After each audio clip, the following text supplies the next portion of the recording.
Hello students, today I am going to continue with chapter 2, flowers, fruits and seeds. Already I had discussed parts of a flower and pollination in the previous session. Now let us start with fertilization.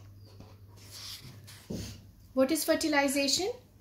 The process in which the male gamete fuses with the female gamete to produce a new cell called zygote is called fertilization. Now let us know what happens in fertilization. Once the pollen grains stick to the stigma of the pistil, what happens? It starts making the pollen tube till the ovule, till here, and the pollen grains contain the male gametes. So what happens? Male gametes also transfer through it. It travels through the pollen tube and it enters the ovule where the female gamete is present. Then what happens? The wall of the pollen tube ruptures and the male gamete enters the ovule and fuses with the female gamete to produce a new cell called zygote, and this is called fertilization. And here the process of fertilization is completed.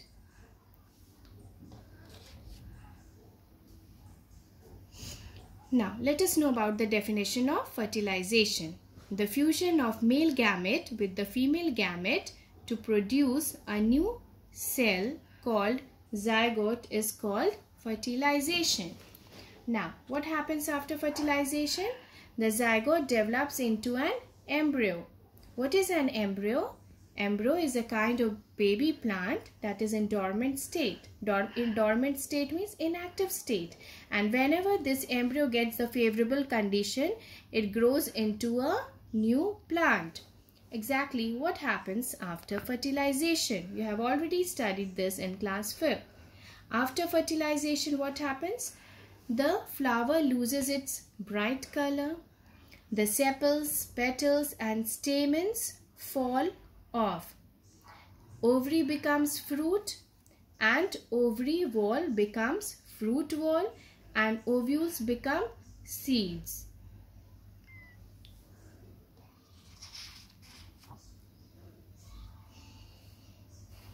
Now let us know about the parts of a fruit.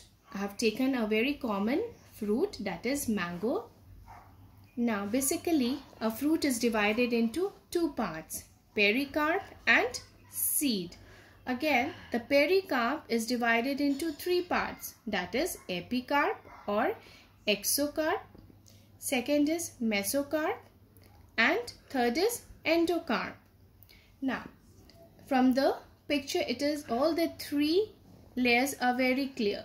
Let us discuss. Now first is epicarp or exocarp. It is the outermost layer that forms the skin of the fruit. Now second is mesocarp. This is the edible middle part of the fruit that is thick, pulpy and juicy. Edible part means the part that we eat. Now next is endocarp. It is the hard innermost layer of the fruit that encloses the seed.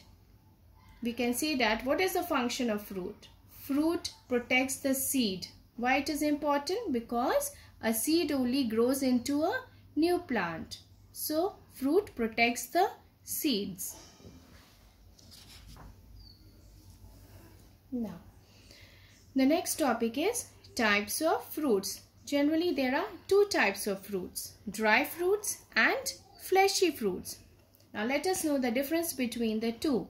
In case of dry fruits, what happens? The pericarp is not distinguished into three layers. Means the three layers, we cannot see the three layers. Generally pericarp is fused. All the three layers are fused in case of dry fruits.